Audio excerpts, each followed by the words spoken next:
Welcome every Hey, welcome everybody to the Talking Box Show. Um, I got an hour to go through this, so just listen. And if you have to rewind it, rewind it. So I'm gonna read first from the Greek New Testament, and then translation.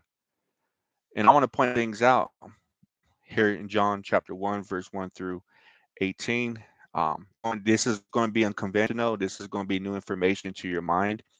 But keep in mind, this is Greek New Testament, and I encourage everybody who believes in God, Jesus Christ, you it's mandatory. You have to learn the Greek New Testament so you can see and understand what the Greek New Testament is telling you. As I'll demonstrate here, the Greek New Testament, it's fallible, it's not infallible.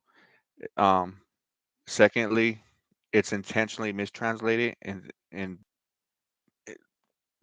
different sections. So it's intentionally mistranslated in different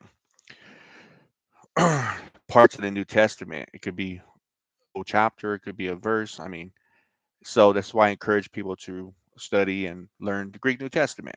It's not a dead language. You got people in Greece today reading and writing modern day Greek and the ancient Greek New Testament manuscript. So let me begin. Anarche and O logos. So in the beginning was the word Kai O logos and bros don theon. And the word was with the God. Kai theos and O logos. And God was the word.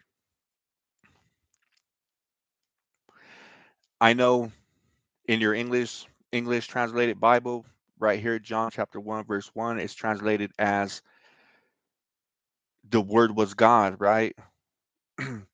That's an intentional mistranslation right here in the Greek. And it says Kai Theos and O Logos. And God was the word. And also it's not saying word, it's actually saying words or utterances because logos, it's plural form of this Greek word. It's not logo, it's not word. Word. So it's and God, Kai Theos and O Logos. And God was the words.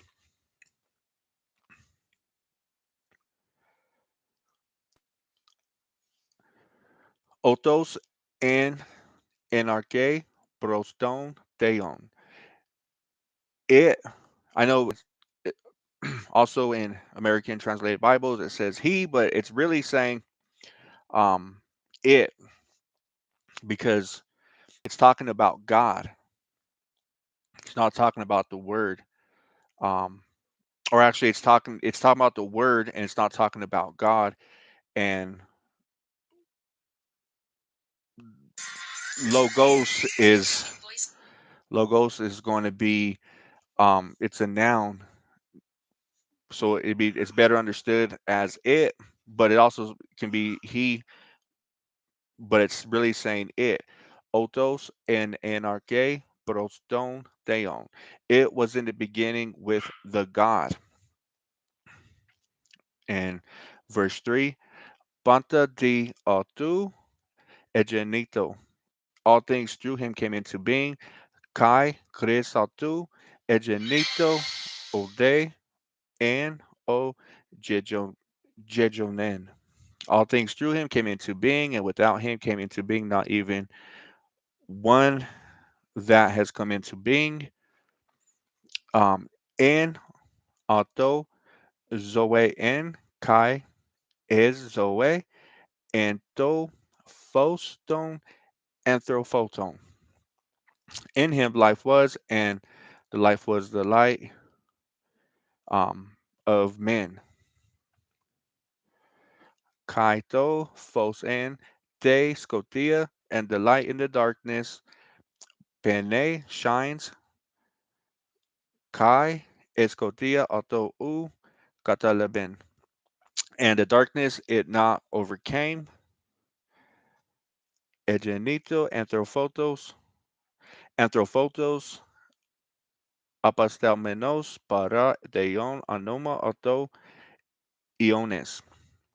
There came a man, having been sent from God, the name to him Eon, Eones, which is John, translated as John.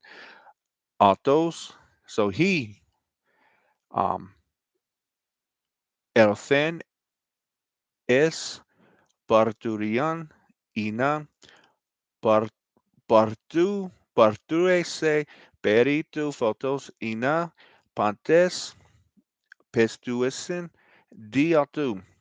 He came as a witness that he might testify concerning the light, that all might believe through him. Uk en egenos to phos al ina par parture se peritu photos. Not was he the light, but that he might witness concerning the light. Eno ento phosto eletenon o photize panta anthrophoton ergomenon eston cosmon, was the light, the true it. So O doesn't mean um who. I know in your American English translated Bible it says who enlightens every man, but it's not. It's saying it enlightens every man. So was the light the true? And O also can mean the. So you can read it as it or the.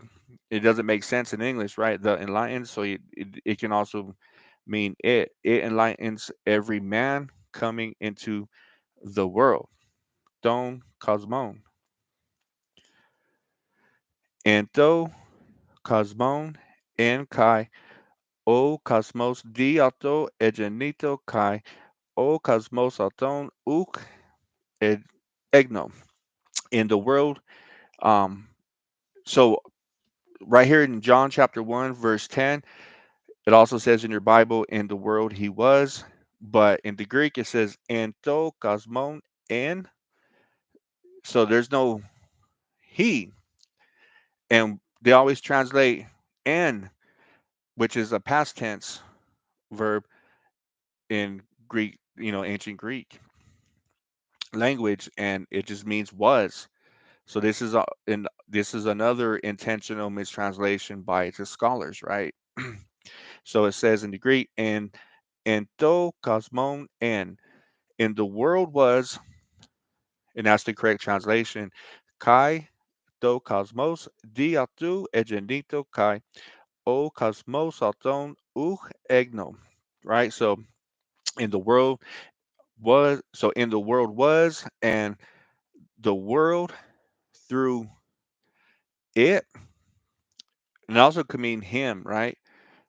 So here it's I would translate it as him. It's correct. So and the world through him came into being, and the world him not knew. And the reason why is because whoever the author was of John, the book of John, you have to understand too, Matthew, Mark, Luke, and John. This is supported and attested by all Christian scholars that Matthew, Mark, Luke, John, they added these names to these um, manuscripts. Originally, there's no names. There's no John, there's no Matthew, there's no Mark, there's no Matthew. And whoever this author was, he's actually giving a parallel to the creation story in Genesis chapter 1 and chapter 2. And he's talking about God, because in the beginning, God has spoke, right? But let me keep reading. So John chapter 1, verse 11, Dota idea alten kai oi dio, dioi auton u para lebon. And so it says to the own came. He came, right? And the own him not received or accepted, right? So who is that? Well, it can't be Jesus Christ. It doesn't say Jesus Christo in Greek, right? So who, God, so who came to who? So it's actually going back to the creation story and the following chapters. It's,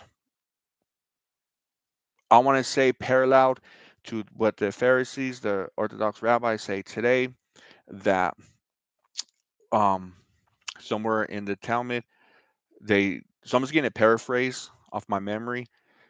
They say that God went to all the nations, the original 70 nations, right?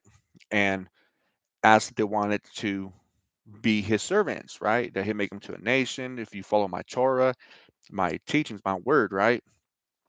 And they all said no. And it came to Avraham and the Hebrews, right? The descendants at Mount Sinai, Moshe, Moses, and the Jews that came out of Mitzrayim, out of Egypt, and the non-Jews that attached themselves to the house of Israel, they accepted the Torah, right? That's the story about Mount Sinai, God giving the Torah not only to Moshe, but in front of millions of people. And that's where this author is talking about when God went to the original nations. I think, in my opinion, because we can't say, it doesn't say Isu Christo. And because of the Greek grammar, the subject is God. And we know Isu Christo in the New Testament went to the Jewish people, right? He also even prevented his students from going to the non-Jews while he was in Israel, right? That's attested in the Greek New Testament and the New Testament. And I encourage you, if you disagree, to look it up. He forbade, he prevented his students from going and teaching the non-Jewish people. He only came to the house of Israel, and that's Isu Christo, Jesus Christ, according to the New Testament. So we know it's not talking about Isu Christo, because if it is, it's contradicting the New Testament, right? The New Testament is contradicting itself because Isu Christo went to the Jewish people, and the Jewish people didn't reject him, right? According to the Greek New Testament, his students accepted him. He had a huge portion of Jewish people of that time that believed that he was the King Messiah, not God, but the King Messiah. So we know it's not talking about Iso Christo. It's actually right here, and from John chapter 1 verse 1 all the way through to verse 18 is talking about God, except for when you get to verse 14, and I'll point that out here in a second or two. Or actually, It's, so John chapter 1 verse 1 through 13, the author is talking about God. Then it transitions over to talking about Isu Christu, Jesus Christ. So we get there here in a minute. So John chapter 1 verse 12. So I'm reading from my phone. In the near future, I'll make a new video, go live, and I'll show you the Greek New Testament I'm reading from. And I'll show you Dr. James Strong's translation, and I'll show you'll hear my verbal translation. And beyond that, nobody can disagree with what the Greek New Testament says. There's nothing beyond that. It's the Greek New Testament. These are the oldest ancient manuscripts, and there's a lot of discrepancies in them. But at the end of the day, that's all we have to rely on. There's nothing else. It doesn't matter what people say. It's about what the Greek New Testament or what the people wrote in the Greek New Testament, right? So here, John chapter 1, verse 12 is I can't see. I'm reading from my phone, so bear with me. Osoy de elabon auton ekdoken autois exousian techna theo genes geneste dois pistu pistusen ace do gename o pistuo ace o onoma autu.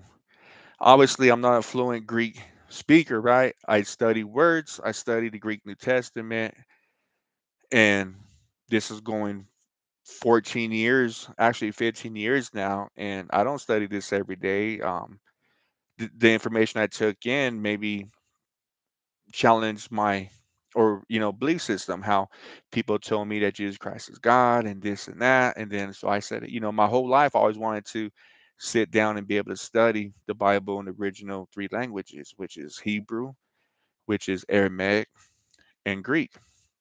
So now I'm doing it, and I think it's important for people to understand what's written in the Greek New Testament, um, because a lot of people are incorrectly translating the Bible and incorrectly teaching people um, about Isu Christo, about God, about Jewish people, in Judaism. Um, and here I'm just giving a review and revisiting from the Greek New Testament what's actually written. So John chapter 1, verse 13, oi uk ex emeton ode ek telomatos arcos ude ek telomatos andros el ek deo egene deson.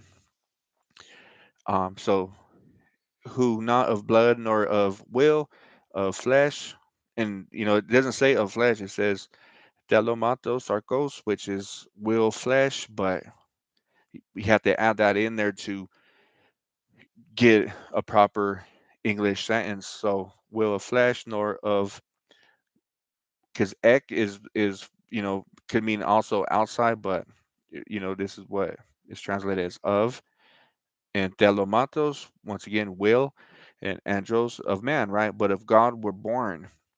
So you see the author is saying from God or by God or through God, because of God, he gave the right for these people to be the children of God. Now, where does that fit in the context of the Bible?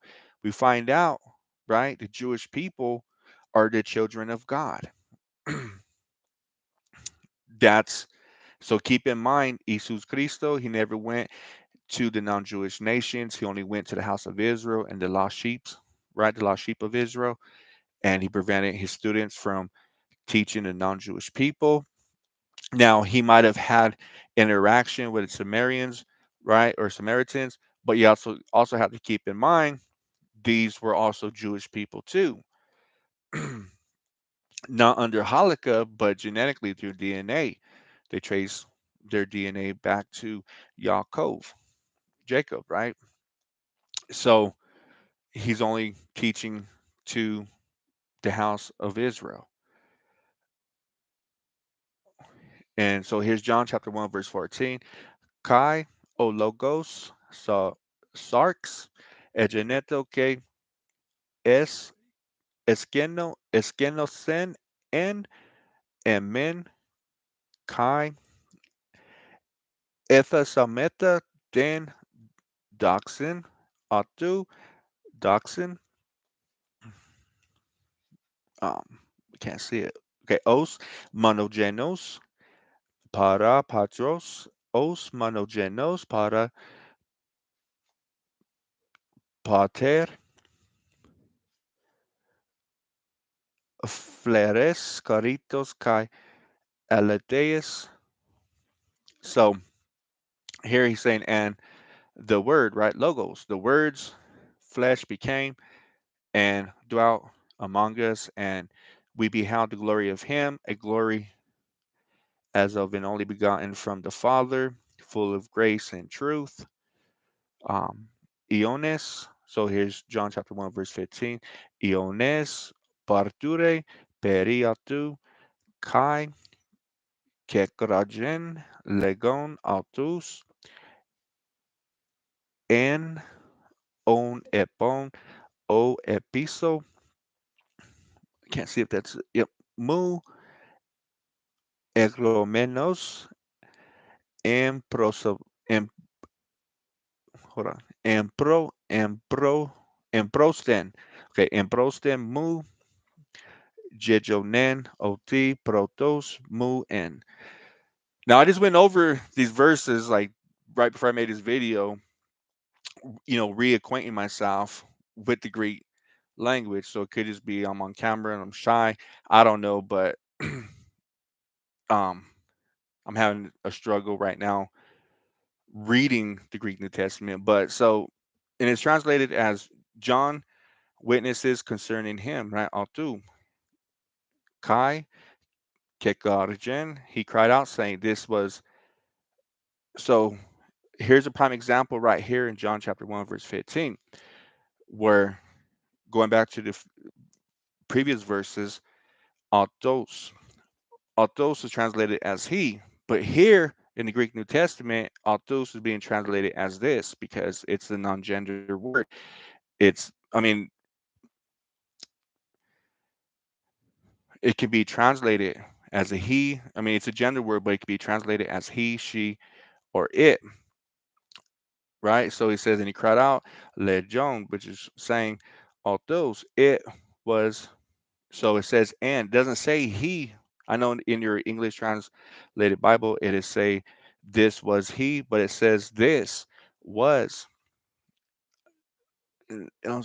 own epon, of whom I was saying. Then it says o epistle. So the after me coming presidents over me was because before me was. Doesn't even use you know autos in Greek, or doesn't say he, and it's saying and was, right? So it doesn't say anything about he or she, it's actually it. And the reason why it reads in your American English Bible is because the scholars have to validate their Greco-Roman Catholic Christianity religion.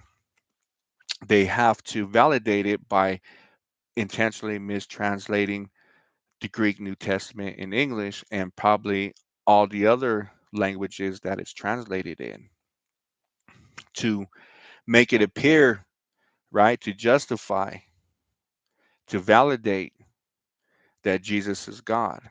Now, this is interesting too because my friends in the past they would argue with me, and my religious background. I was baptized, Christianized as a baby into the Roman Catholic Church, family Catholic Church, great, grandparents, Roman Catholic Church, all that. And I would ask them, "Are you a Protestant?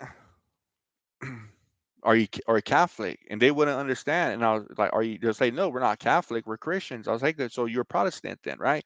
So why do you believe in a Trinity?"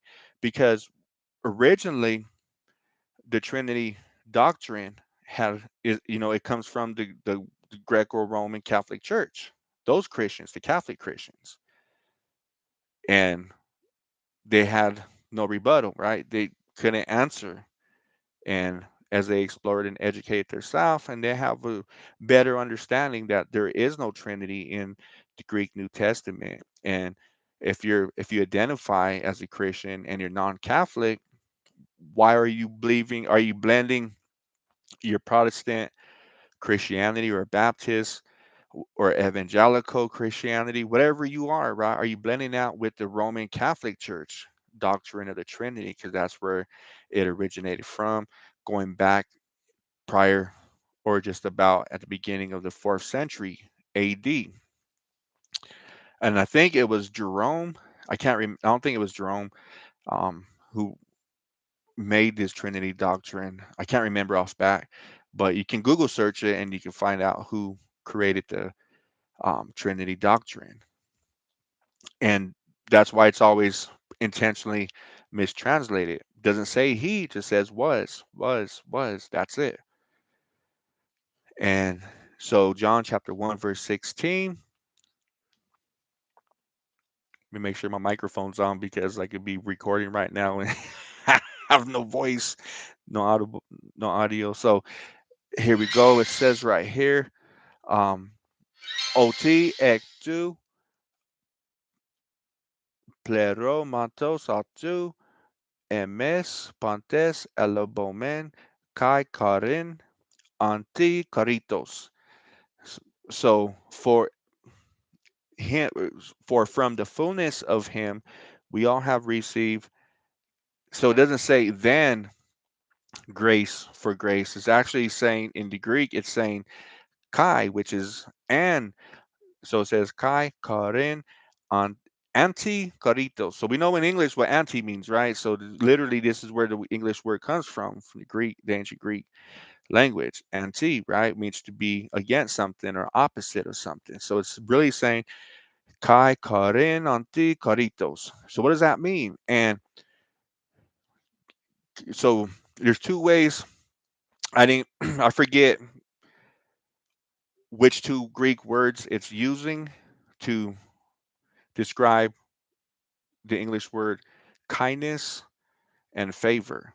So I would have to go back. So when I do my follow up and my next video or the near future video, when I follow up on this and I show you in the Greek New Testament, then I'll show you how I compare it to the Septuagint. The five. So people have to keep in mind when we talk about the Septuagint, which is the Greek um, first five books of the Bible. That's it. And these words have two different definitions. Off the bat, I want to say Karin is Chesed in Greek in Hebrew, which is kindness, and Karitos is favor. So I'm just going to put right now. It can be read as Kai Karin, which is and kindness anti Karitos, right? Instead, so it says so the English translation would be and kindness instead of favor, or it also could say and favor instead of grace or instead of kindness, right? Now, I also have the um, Franz de Leech, Hebrew New Testament. He's another Christian scholar um, who published the Hebrew New Testament from the Greek New Testament. I don't know which manuscripts he relied on. I don't think it was the Textus Receptus, but I have the Hebrew, and so I also read that and acknowledge right now he translate Cardin and Caritos as Chesed. But once again, my near future video, I'll show you compared to the Septuagint, it's actually saying Chesed and um, Chen in Hebrew, which is kindness and favor. And it's also so it's not saying on grace or, you know, instead of grace or instead of favor is what this author it intentionally and literally wrote in the Greek New Testament. So John chapter 1 verse 17, o thee, o nomos dia museos edote e charis kai e aletheia dia Isu Christu egenito. So it says for the nomos, right? So nomos, Nomos, nomos, always means the Torah in Hebrew. It's translated as the law, right? The law of God, but it's really the Torah. And the Torah is always translated as laws and everything, and that's archaic. It really means the teachings of God, so Torah is teaching or teachings, and that's what this author wrote for the law, right? For the Torah through Moses was given, and then the grace and the truth through Jesus Christ, right? Isu Christu, Egenito came. So keep in mind saying the grace, the truth, the law. So another way Greek, I'm learning how the Greek New Testament works. It uses different ways. It's gender based language, not like the English, American English we speak. It's non-gender, right? Meaning in Greek, they just like the Hebrew, there's certain ways to talk to a man, certain, and the proper way to speak to a woman versus the English. We just talk to a man as a man, right? It's non-gender, and the same way we talk to a man is the same way we talk to a female, a woman, right? And the same way we talk to children, it's the same language.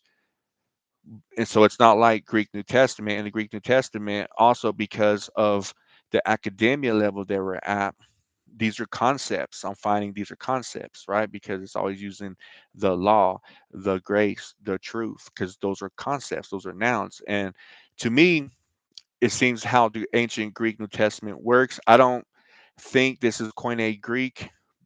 This Greek New Testament is Koine Greek because, like I said, when you compare it to the Septuagint, which was written just 300 years before, it's different in the Greek. And also, but because of word etymology, 300 years is a long time for the ancient Greek language to also um, evolve. But in my opinion, the difference is because whoever wrote the Greek New Testament, there's two. I give two reasons why it's not Koine Greek as the Septuagint. You know, when compared to the Septuagint, is because one, these were Hellenist Greek Jewish people. They had a better handling on the Greek. And two, the second reason is because they actually translated the Greek New Testament from the Hebrew Aramaic manuscripts that existed in that first century.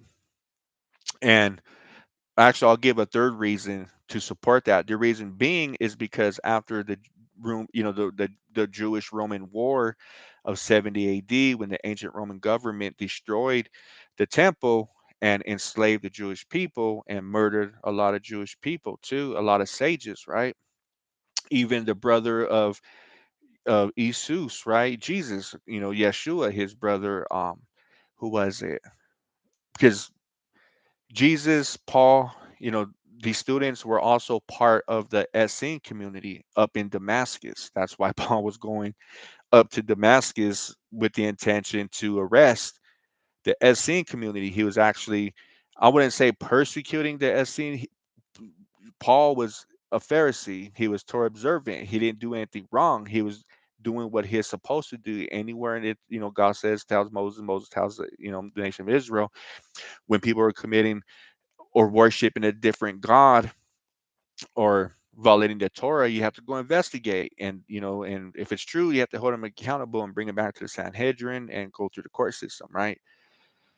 Um, so they were part of the Essenes, and I'm trying to remember Yaakov. So the letter of James is the brother of Yeshua HaMashiach, right? They call her HaNotri. Me, I don't believe in Jesus Christ. I don't believe in the Greek New Testament. The reason why is because it has too many discrepancies. Somebody intentionally rewrote or altered the Greek New Testament. And also, when you look at what Yeshua was telling his disciples, because me, I'm a Ben on news. Native Mexican American on Pascua Yaqui on my mom's side.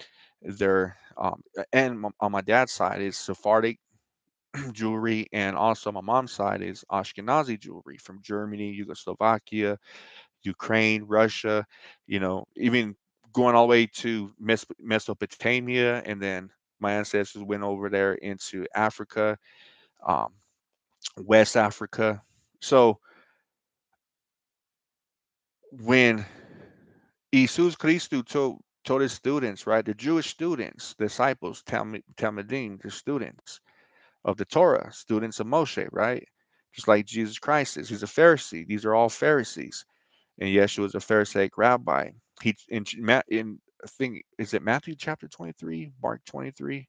Can't remember it off the bat, but he tells, and it might be Lucas or Luke, um, chapter 23. But he says in the beginning of that chapter 1, I think through 3, he says, "Look, whatever you see that the sages, the scholars, and the Pharisees sit in the seat of Moses. So whatever they tell you, you have to do it." And he's saying you have to do it 100%. So whatever they tell you. So what that implies and what he's inferencing to his students that already knew what he was saying, right? You have to understand. I wasn't born a Jew, so this is foreign to our minds, to the non-Jewish people. We don't understand the Jewish mind and the Jewish education system when it comes to the Torah and the religious perspective, right, of Judaism. But they did, and he told them, you have to listen to them. Whatever they tell you to do, you have to do it. Now, I'm gonna point out also that in the American English translated Bibles, I've seen that it calls the Pharisees hypocrites, right? That's incorrect. That's intentional mistranslation. They're adding words. That's why I don't like reading the English Bible anymore, because they purposely and intentionally, in that verse, in that chapter, call them hypocrites. He never said that. He said, just, don't do what, you have to listen to whatever they tell you. And secondly, he recognizes the spiritual authority of the Pharisees and the scholars that belong to the Pharisees too, right? He recognized them. They have the spiritual authority. So whatever they tell you to do, you're going to have to do it. And he also was implying he's not going to be here, to keep teaching them. So they have to go to the Pharisees. They have to listen to them too. They have the spiritual authority. But he says, whatever they try to do, don't do it as they do it. Like, meaning, do not imitate how they observe the Torah. For what reasons, I don't know. Um, Nobody knows, because in the Greek New Testament, it doesn't specify what was wrong with their observance of the Torah. Obviously, it was a minute problem. It wasn't a major problem. It was a small, tiny problem. Why? Because why would he tell them to listen to them, right? And whatever they tell you to do, you got to do it. You just can't. I just don't want you to imitate them. I don't want you to copy them, right? So there's two things there. He's saying, he acknowledges that, yeah, they have the spiritual authority, they have this spiritual interpretation, the spiritual understanding, and the spiritual practical lesson. So you have to go to them to be educated, but don't copy their practices, whatever their behavior was, however they um, carried out the Torah. But it was a tiny problem. Why? And where do I get that from? Because I'm telling you again, in that chapter, why would he tell them to listen to them, right? But don't do, meaning don't copy as they, practically live according to the Torah, is what he's saying. It's contradictory, right? Yeah, you got to listen to them, but you can't do what they do. But when you dissect and analyze it and critically think over and over and over, right? Years. Remember, I'm doing Chuba for 15 years now. So I learned this stuff 15 years ago, trying to find ways how to present it to the public. I feel like I'm failing in this video. I didn't prepare. I don't have the luxury to prepare for these, academia videos. I'm just going off of my knowledge from my mind. And this is how I understand it, and trying to present it to the public to help the public understand the fallacy and the intentional mistranslations of the Greek New Testament, right? To validate the the Christian religion. Um, but that's what Jesus Cristo in that chapter is telling his students. You have to listen to them. You have to be educated by them, and it's a tiny problem. Just don't copy or mimic, or however they're observing the Torah. Just don't do it. They knew what that minor problem was. The author that wrote this didn't, like I said, specify what was the problem. Was it a major problem, or was it a minor problem? And obviously it's a minor problem, because if it was a major problem, Jesus Cristo, it'd be written. Jesus Christ told his disciples, you see, they're just the scholars that, they sit in the seat of Moses, they have the spiritual authority. Don't listen to them. They're wrong. They're incorrect, right? But he doesn't. He says, hey, you got to listen to them, and just, observe, when you apply what they tell you into a practical lesson and carry it out in your behavior, don't do it as they do it. And then he gives a list of what was going on. In my opinion, the word when it says the Pharisees is actually talking about the Sadducees, the Zedukim. And somebody went and you have to understand when the Greek New Testament is written, what was happening, because remember, ancient Rome governed Israel, and they outlawed all Hebrew, you know, writings, and they also outlawed Judaism. So if you were caught with Hebrew Aramaic manuscripts, right, and practicing Judaism, they don't know because a lot of the Roman soldiers and governors and everybody didn't speak Hebrew Aramaic. But if they caught you with it, you were executed on the spot. That's recorded in world history. So I also advise and suggest that if you're watching this video, hey, go study church history and world history around that time, and you see that the ancient Roman government, they were ruthless. They're powerful people, beautiful culture of people, right? They blended the Greek language and education into their system of the Roman system. And that's where they got their alphabet from, was from the Greeks, and their education and their, all of that. You see it in their structures they built. Beautiful people, but they outlawed Hebrew Aramaic manuscripts, and that's why, in my opinion, it was translated into the Greek New Testament by Hellenist Greek Jews. And then after that, f- I people intentionally began to alter the Greek New Testament to validate their religion that they made from the Greek New Testament, which is Pharisaic rabbinic Judaism. Um, so that's how I would understand this verse, John chapter 1, verse 17. Um, and let me read verse 18. I want to point something out here in John chapter 1, verse 18. Check this out. So it says in Greek, Theon odes, eiopaken popote monogenes, theos o on eiston kopon tu patros, um, ekenos ex gen, hold on, ex exegesato, okay, ekenos exegesato. Man, Greek is a tough language to learn, but like I said, I don't fluently speak it, I don't fluently hear it, um, but I could read it, and I don't have a huge, vocabulary in the New Testament Greek.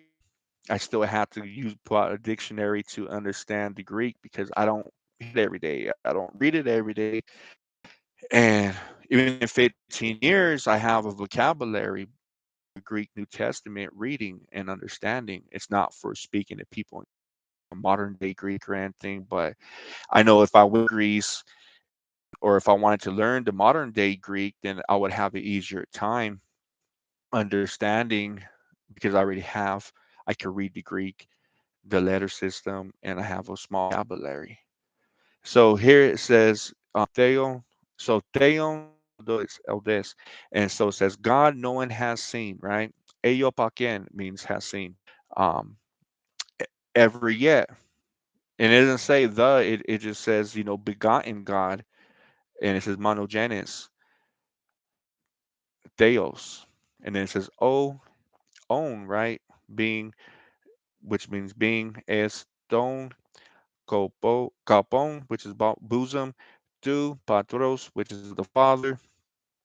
So, and it says ekenos exegesato, and it's ekenos is translated as he, right? He has made him known, but it doesn't say he has made him known; just says has made known. And the good thing about this app is that if you tap on the Greek word, you can go to the Google translator, and it'll give you the definition. And it's modern day Greek, but like I said, word etymology and everything, it really doesn't change, just like the Hebrew Aramaic. So the people that do say it changes and it's different, right? It's been 2,003, 2,300 years later. Yeah, it's going to evolve and everything, but we're not studying